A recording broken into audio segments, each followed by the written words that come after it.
guys. Welcome to episode 4 of the Tampa Tailgaters, from the parking lot to the pit. We are on vacation. We are at Orange Beach, Alabama. We got the beautiful beach behind us, waves rolling in. We are actually right next door to Florida.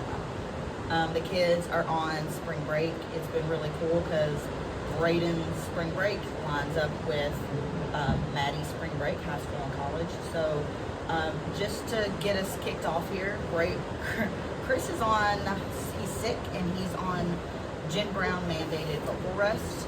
So he is not going to be doing the podcast today. We have a special guest, my son, Brayden. We call him B. How you doing, Brayden? Good to be here. Yeah, are you nervous? Not really nervous. I really haven't done one before, so it's good to see how it goes. Yeah, we're excited to have him. So, why don't you tell us a little bit about yourself? So as you know, I'm your son. I just turned 18. I'm a criminology major over at USF, and I'm a part of the Tampa Tailgaters. Yeah, awesome. Well, we are glad to have you. So, Brayden hopefully will give us a different perspective. Chris and I always give our updates. I think it's always good to have the kids' perspective on what's going on. So, all right, we'll get started with some housekeeping. So, some exciting news this week. I have to give a shout out to our friend, Mr. Rick Datillo. He has created an app for WMTW-DB, which used to be on the TuneIn app, but now it has its own app. So definitely go download it on the Apple Store or the Google Play Store, because it's going to be so much easier for you guys to get access to that. And the radio plays, it plays our show, it airs your show, the Country Breakout, which we're going to talk about in a little bit. But they're playing great music the entire time. So definitely go download that. Again, you hear this show first every Wednesday night at 6 p.m. And then it'll be available everywhere else the next day. So, all right, well, we're just going to jump right in. We had a busy couple of weeks, not as busy as the past 2 weeks, but we've had some really great concerts and stuff going on. So, we went and saw Mr. Alan Jackson. King of, well, not the king, but he's one of the kings. That's right, yeah, George Strait's the king. But we went and saw Alan, so I know how I felt about it. But what did you think about it? Because that show was younger generation. A lot of my generation goes in expecting these high class productions, the pyro and everything for these concerts, but that show was just amazing for so many other reasons. I mean, he's his 90s? He's not in his 90s. Is he really not in his 90s? No, he's not that old. Either way, he's older, and just being able to hear some of those classic songs, especially from him, who he's still ripping on the guitar, he's still the same as he's always been, but it's just cool to be able to hear those legends. As for what he says one last time, because we were probably at one of his final shows that he's ever going to do, and that was just a really cool experience to share with all those people. Yeah, and then of course, the opener. Zach Top. Which is one of our favorites. From the first time we saw Zach open for Ashley McBride, I think we were hooked. Well, I mean, it's cool. He walks up there, he's in the all Canadian tuxedo, he's got the mustache, and he's just swinging his leg as he's singing 2 Dozen Roses, and I mean, you can just tell he's instantly going to be a star from that very first show that we saw him in. That's right. Is this why you're growing your mustache? No, I'm growing my mustache because you guys absolutely despise it. That is true. We do despise it. Me especially. I think he does it just to spite me. So yeah, that was a great show. And then that was Friday night, and then Saturday, completely different. We went to our final concert at the Strawberry Fest. We went into Nelly at the Strawberry Fest. And that was a show. Yes, we went to 5 total concerts at the Strawberry Festival. And Nelly's concert was the only one where everybody stood the entire time. It's true. You've had Bailey and Nate, they had some people on their feet for 2 or 3 songs, but from when the moment, even before Nelly came on stage, his intro to when everybody was walking out, it was like an old school nightclub in there. Everybody was vibing, it had very nightclub vibes in it. I was wondering, I was gonna say something because you said this to me after, but it was he was talking about all the middle-aged women rapping every Nelly song. And My mom was one of them, don't get me wrong. I was definitely one of them. It was so awesome. Listen, my high school years, because Country Grammar came out in 2012? no, You sure? promise it was like the 2000s, if not 1999. Country Grammar came out. 2012 is in 2000. No, I'm talking my high school. Just stop trying to determine time. But Country Grammar came out in my high school years, and I swear, everywhere I went, I was blaring that. But so Nelly was a whole different vibe, but so much fun. So then we had a little bit of a break. Did, but Nelly was also very cool. The fact that we've seen him at Tortuga on Yep. the main stage the first maybe 3 years ago, and he was playing for what, maybe 10,000 people. I think that's a little high. Does Tortuga not have? I don't know. I just think you struggle a lot with. Okay, either way, Tortuga, if you guys don't know, is a very He's a massive guy. festival here in Miami. But both shows, he only had his hype man, which is his brother, and a DJ. So for him to put on that level of Spud City, right? yes, Spud City. he only brings a DJ, and it's so cool that he has very minimalist people, but still puts on that kind of show. It's very impressive. Yeah, so much fun. But then we had about a week off, and then the next, I don't have it listed on here, but that Thursday we decided at the last minute to go check out Hudson Westbrook at Janus Live in St. Pete. If you all don't know who Hudson Westbrook is, you've got to look him up. He's actually recently a highway find on SiriusXM, which is a really big deal. He's only been doing this for 10 months. He's 20, like just turned 20.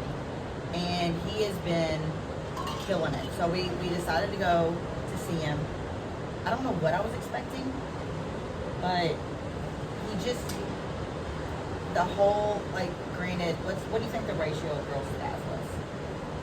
Ooh, I'd say about an 8 to 2. 8 to 2. So 4 to 1. Yeah, 4 to 1 ratio. I didn't pass that kind of math. 4 to 1 ratio, guys, to girls. And the girls sang every song at the top of their lungs. Hudson put on an amazing show. He came into the crowd several times, which sent the girls into screaming fits. We And recorded a lot of like TikTok intros. you on actually those got a phones. video Yes, with him. I did. So very cool. Chris and I, it got really, really packed right there in the front. So Chris and I kind of bowed out a little bit. We went to the back to figure, just to be able to breathe. And we wanted to meet the opener, who I'm going to talk about in a second. And B stayed up front. So we were kind of seeing him from side stage and watching his mannerisms and shoulder. yes. He's very tall too, which And helps. he's He's very tall. tall. Yeah, but lots of great artist interaction. Like I said, came out into the crowd several times to take pictures and when he left, Chris and I were side stage, and he walked by and grabbed our hand and like thanked us for coming. And I don't know if he was just being very respectful to his elders. Maybe that's what it was. I don't know, but it was super cute. So that was really a really good show. It's really cool to see Hudson too, because we saw him at the Field of Dreams Music Festival a few months ago Yeah, Port Charlotte. in Port Charlotte, and he was the opener before John Langston and Cole Swindell. He comes out and he's in. We were doing stagehand stuff, so we were able to be in the area where all the artists pulled up. Yeah. He was in maybe a 12-person sprinter band with all of his buddies and a tiny trailer in the back.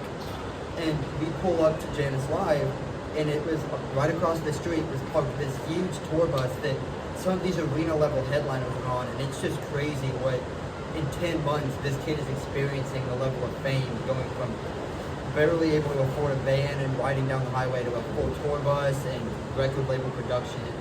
It's got to be surreal. Absolutely.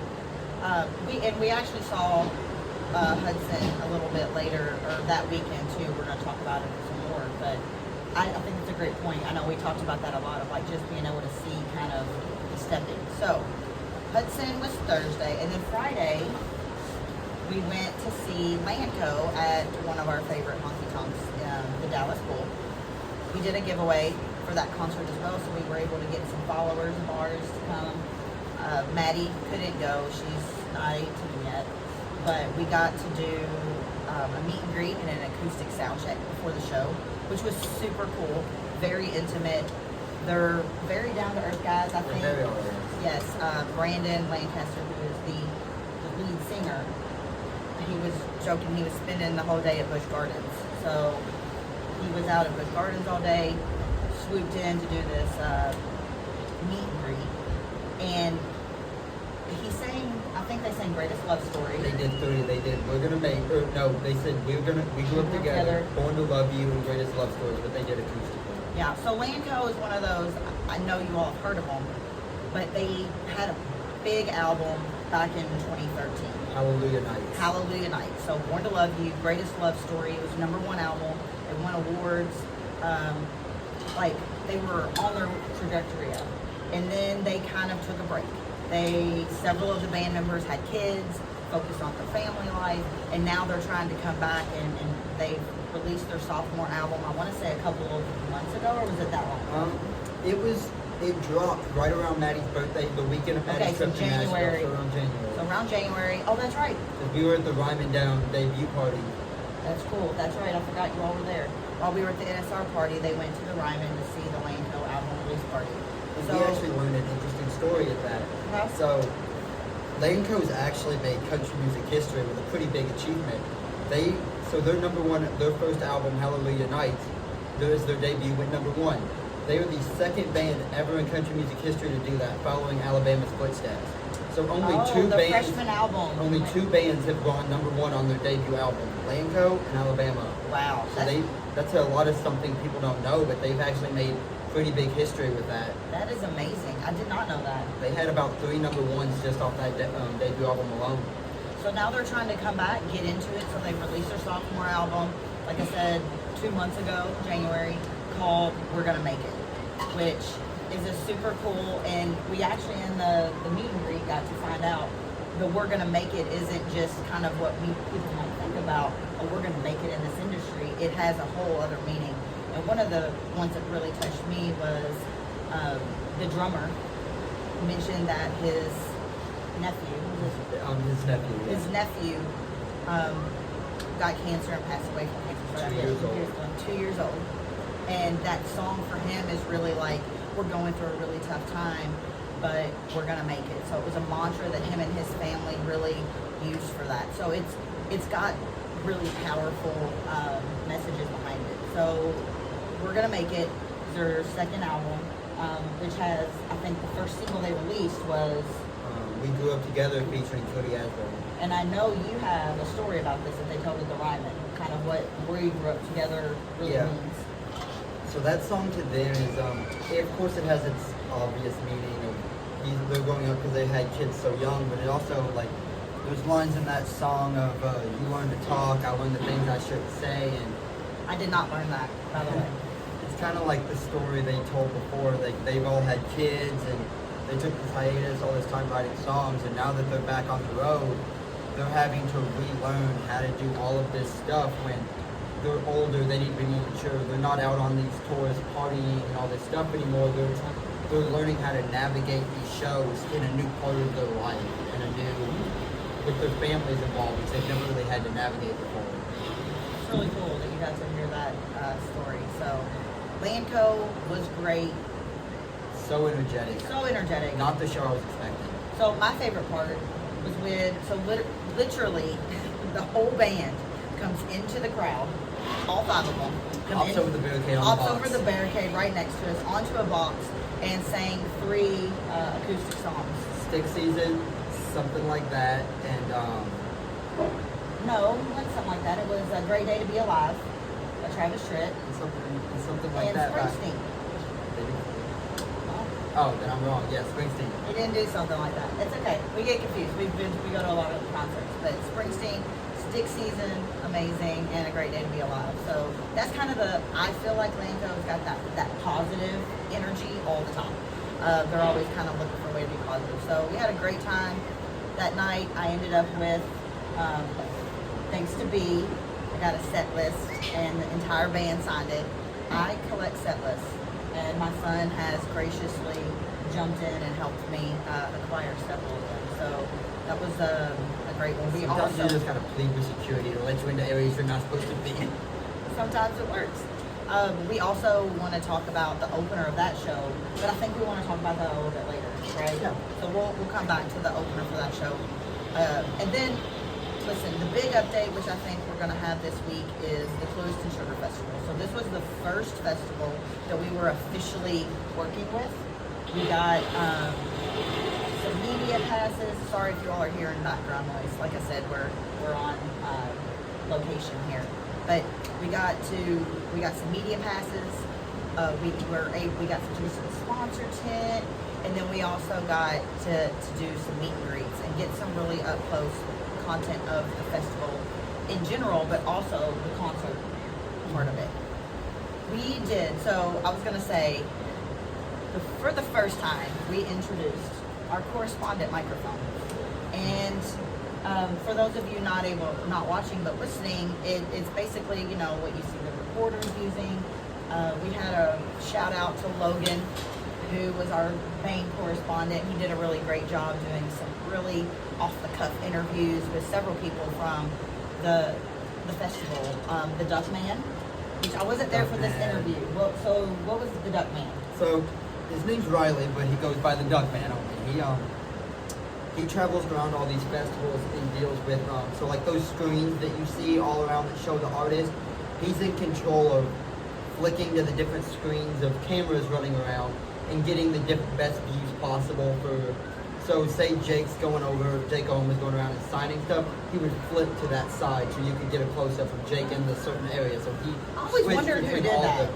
That's him. He's in charge of the screens and the whole camera production for the festival. But I think I watched, and you can see his full interview on our Instagram and our TikTok. We posted it. But he won awards for what he's doing, and he actually, I think, did Paul McCartney's wedding. He was the main videographer, and production assistant for Paul McCartney's wedding. Wow. That's an accomplishment he was very proud of. He should be. That's pretty amazing.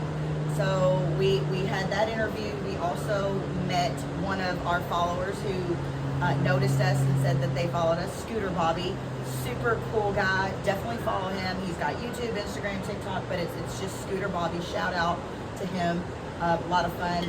We met him and talked, took a picture, but he does a lot of music concerts and things like that. So we got to meet him and his family. So that was awesome. And I think my favorite interview was probably with Marcus and Squirt. Squirt's an alligator, a little alligator. They said he was 3, but I thought he would have been a little bit younger. But it was really cool. We were interviewing the handler, and during that point in time, Mr. Squirt tried to go for the mic. He was a little upset about it. Or he was just trying to say hello. So we had a lot of fun doing those. I think we're definitely going to make sure we're doing that going forward. We'll have some coming up for Tortuga, Country Thunder, some of that stuff. Absolutely. Get some more interviews of our followers. That was a lot of fun. And then we kind of were standing, we got there really early, so we had barricade spots for the concerts. But people started piling in. Who do you think people were there for? Okay, so Hudson Westbrook was definitely the main. Attraction. People pushed in, and then surprisingly after that, it filled up, but all the teenage girls somehow just disappeared after Hudson. It was really weird. Yeah, it was weird. And during the time before Hudson came out, we were standing there, and we started giving a couple of bracelets to people, explaining who we were, what we did, and then it kind of turned into Madness. a frenzy. We somehow gave away 200 bracelets, and I think Brayden, you were telling me you were throwing them. Yeah, so me, Logan, and my buddy Jason, who's at all these shows with us, we had people from all the way, maybe 50 people back, and on the other side of the stage were waving their hands for bracelets. We had to slingshot all the way around. There's no way they could have known what they were for or heard. They just, of course, when you get in a crowd, once one thing starts, it goes insane. So we ended up running out of 200 bracelets, and there were still people pushing up asking for some, and we did not expect to even go through a fraction of what we did that day in a span of 15 minutes. No, it was super cool. I really did feel like we were getting our name out there, which is what the name is. That's what we were trying to do. So Clewiston was really, really great for that. We also, with working with them, we were able to get 2 meet and greets. by working with us. Yeah, thank you. 2 meet and greets per artist. So Chris and I met Lauren Watkins, Jake Owen, and Hudson. We got to meet them, and then I took B back with me to meet Dylan Marlowe, because that's his guy. We'll talk about that. He's amazing. But so Lauren Watkins, super sweet. You can tell she has a very, like, she loves doing what she does. You see her on stage, and her personality just shines through her performance. She reminds me, and I don't know necessarily her music does, but her presence is kind of like Casey Musgrave. Like, yes. She's brunette, she's beautiful, beautiful voice, and just, I don't know, I thought she just really commanded the stage. I was pleasantly surprised. And then we got to meet Hudson, which again, super polite Texas gentleman. Again, it might have been, respecting his elders, whatever. But we got B's cowboy hat signed by each artist for him. And we actually got to take one of our followers' hats back there to get signed by Hudson. Huge fan, Brayden. She freaked out. She did freak out. She was very excited about that. So fun to meet Hudson, and Jake was. I love Jake. I was so excited to see him live. I hardly recognized him when he walked out on stage because it is not the Jake Owen that I knew or have seen. Like, he's definitely his hair is cut short. He's got the dad stash. He's got the dad stash. It's not the Jake Owen I thought I would recognize on stage.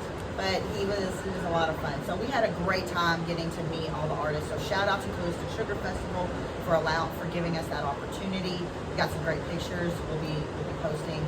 But what I love to talk about is outside of those like formal meet and greets is the things that are most exciting that you all probably know is when you go to a concert and you get artist interactions. Whether it's while they're on stage or you see them, but we had some really cool artist interactions. Our buddy Logan had amazing luck getting his phone taken by 3 of the 4 artists. So the only artist that didn't take it was Hudson. But Lauren, Dylan, and Jake took his phone and did the spin around. Lauren actually sang. Yeah, Lauren sang into the mic. Dylan actually, funny story, he grabbed the phone not thinking it was recording. He stopped it and then just switched it to take a selfie. Well, that was Jake. They both did it. Oh, they both did it. So okay. They both accidentally, I guess, stopped the video and then just said took a selfie instead. But that's always very cool when they do that. They take your phone and kind of get the perspective of them on stage, and then it kind of spans back to you, and you're just kind of screaming in the background. But I ended up with 2 set lists. I got a Hudson Westbrook set list and a Jake Owen set list. A Jake Owen guitar pick, and then Jake threw me a beer. I think he thought I was thirsty, but he did. He threw me a beer. I did not open and drink it. I saved it because I'm a memento person. Funny story about the beer. So yeah. Our friend Logan actually caught a beer first. Yes. He threw it out the first time, and Jake Owen has been sober for several years now.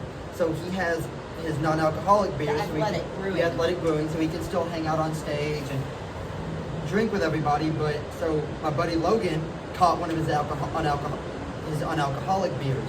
So Jake had to say in the mic, hey, switch that back. So he had to throw it and they had to receive it because he caught the wrong beer. So that was kind of a cool personal interaction that he got to have that nobody else really got during the show. So that was funny cool. He had to throw that back. He needed his non-alcoholic beer. Let's see, what else happened on stage? I think that was, other than the concerts. The stickers given for the cooler. Oh, that's right. Jake he brings a cooler out on stage, which is what he was throwing the beers out of. And we have Tampa Tailgaters stickers.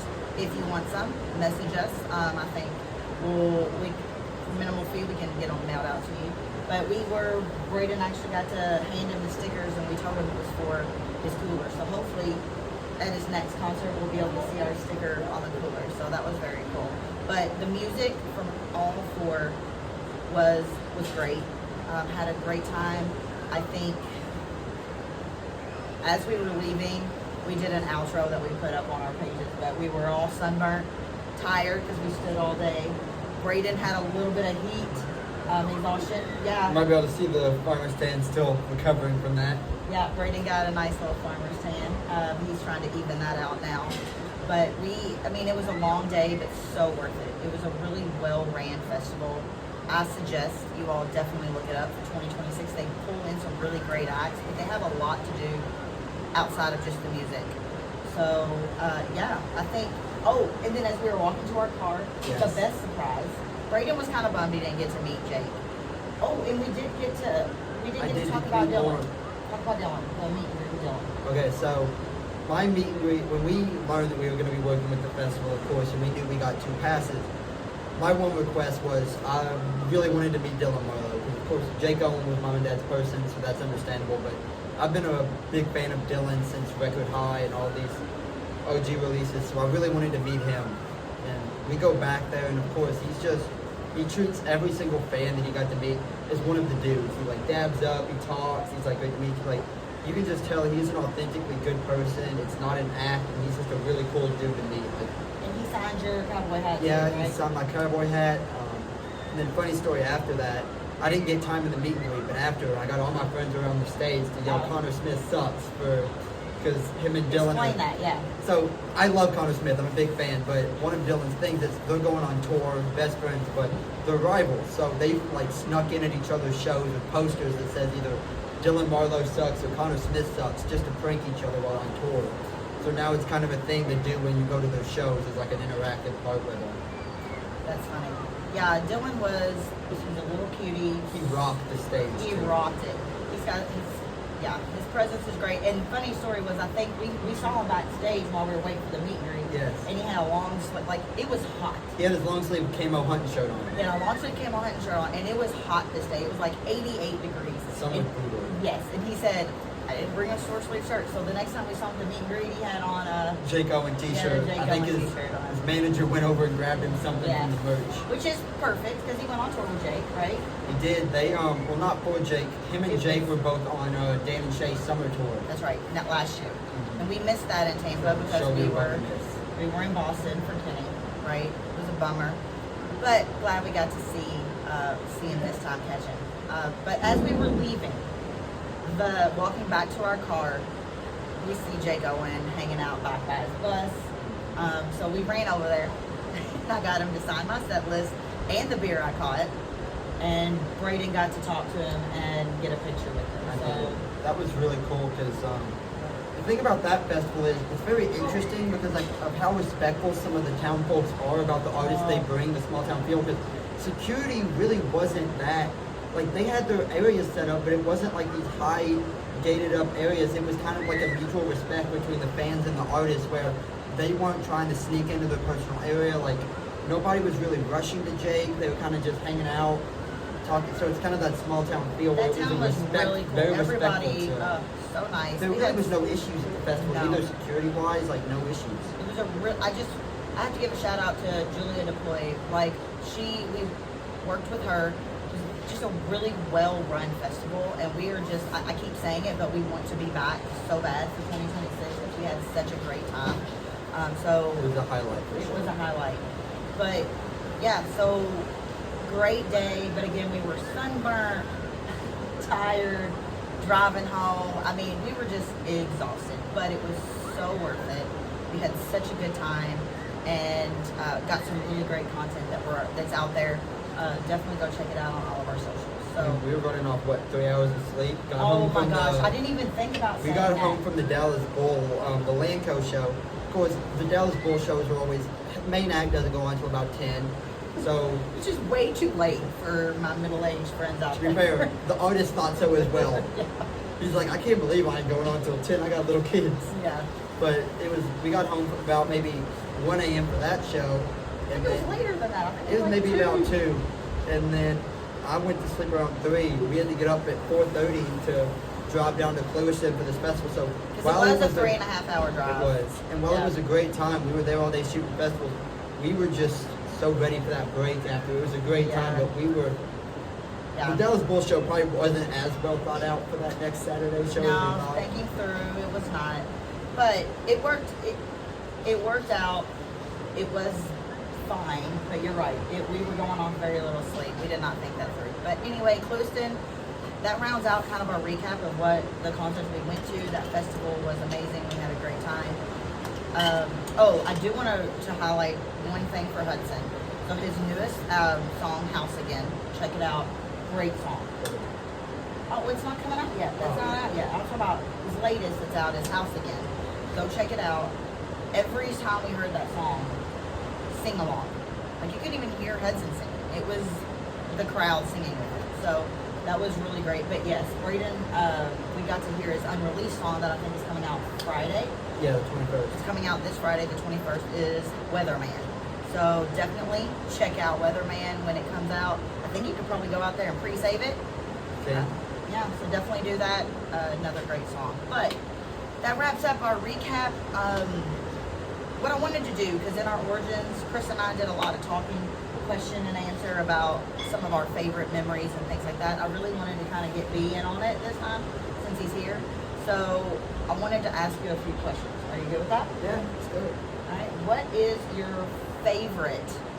was your favorite concert? So my favorite concert I've ever been to had to have been Morgan Wallen at Neyland Stadium. It was his hometown show, and I actually got invited. Shout out our friend Jordan. She's our Auntie Jordan to me, but Jordan. she was able to She's our get CDO. she was able to get me a extra pit ticket for Neyland Stadium. So I flew in about 5 a.m. Went and got in line down there. I was 3 rows back from Ernest, Hardy, and Morgan. And the best part about that show is all 3 of them are my top 3 artists on my Spotify every year. I listen to them like crazy. So that, to be able to experience that concert from that view was a memory I'll never really forget. Yeah, and it was actually the first time that he's flown by himself. To a concert without you all, really. Yeah, because we didn't go. He went by himself. This was his jam, and he. So yeah, shout out again to Jordan and Andy and Stacy for kind of keeping an eye on him up in Nashville. But that's awesome. Okay, so that was your favorite concert. What concert surprised you? So you didn't have any expectations? Oop, that was the chair. Any expectations, and then afterwards you just loved it.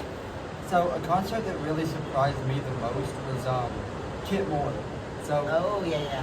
Kit Moore has always been one of Mom's favorites, and I love some of his songs. Something About a Truck, Reckless, but I really wasn't expecting a ton from him. It was a sold out show. There was tons of people there. We were about 3 rows back, and he puts on a rocking show. Janice Live is where it was. It's not one where you really bring a huge production, like No. a very small stage. He had these floodlights choreographed for every single song, smoke, and I mean, he just rocked and he played probably the longest show we've ever been there. He played for about 2.5 hours maybe. Like Yeah. it was, and just saying hit after hit and didn't slow down once. I was pleasantly surprised. It makes me so happy to hear when my kids find out that an artist that we love is really as good as we feel like they are, because sometimes you think they're great, but it's always cool when your kids also think they're great. All right, well, one last one, because I want to answer this one too. Who is your favorite upcoming artist? So my favorite upcoming artist I've been listening to a lot lately is Noah Hicks. And we saw him open for Lanco. We did. We saw him open last Friday night, and he comes out, and I mean, all of his songs, they're rocking. You can tell that he really is just a small town boy. Like all of his songs accompany that, and he's very crowd interactive. He puts on a very great show. And he has a song with Justin Moore. He does. Dirt Roads Dirt. That came out maybe 2 years ago. And the funny part about that is, typically when you hear about that, it's the bigger recording artist song, and they feature a small artist. But that is actually Noah Hicks' song that he got Justin Moore to feature on. It's really cool, especially starting out at his level. Yeah, he was so sweet, so authentic. We got a set list from him, and he signed it. He actually walked back, and I don't know if somebody mentioned I collect koozies, but he walked back and got me a koozie and signed it for me. He was just really, he's a really cool guy. But I also wanted another opener that we saw open for Hudson at Janice was Hayes. It's just Hays, Hayes. And I was very impressed with him. I thought he did an awesome job. He's got some really great, cleverly written songs. There's one that Gone by Sunrise. I'm not gonna say, but definitely listen to that one. I would if she'd let me. It's one of my favorites that he has. But definitely check him out on wherever you stream music, because I think he's gonna do really well. Hayes. So, all right. Well, is there any questions like that you want people to know? No, you're good. All right, awesome. Well, just to kind of wrap up, in closing, we do still have some exciting stuff coming up. We had every intention of getting Crystal King, whose album is being released next Friday on the 28th, to come out, to come on the podcast this week. I think we're going to do it next week. Like I said, Chris is sick, couldn't talk, and we definitely didn't want to. We wanted that one to be really, really good and really get you all a chance to get to know her. So that'll probably be coming up next week. And then we've got starting, I think we started it Saturday. Right now we have a Country Thunder Spring Break giveaway going on. So head to our pages, and get into that. We're giving away 2 3-day GA passes to Country Thunder here in Tampa at the Raymond James Stadium. We're working with Country Thunder, and so we're going to be doing giveaways going. And then we're going to be also going live from Floribama with the Vallecchis, who are our partners in crime. So that episode will be airing up in the coming weeks as well. But one other thing I wanted to bring up while we're on here, just to get you guys thinking about it, is we are partnering with the Tampa Bay Rodeo and Country Thunder. We're going to be at the Tampa Bay Rodeo on Friday, April 11th. We're going to have a booth. We're going to be talking to people, spreading the word about Tampa Tailgaters, the Tampa Bay Rodeo, and Country Thunder, and we'll be having some giveaways out there as well. So definitely, those giveaways, you have to be present to win. So if you're in the Tampa Bay area, definitely make sure you come out to the rodeo April 11th. It's a really cool, family-friendly event where you can see the rodeo, which is super cool. All right. Well, thank you all for hanging with us. Hope you enjoyed this on location episode, and thanks B for jumping in for your dad. Appreciate it. Yep. Any last words? Make sure to go follow on our page, and we look forward to seeing you at more events. Yeah, awesome. Thanks guys. See you later.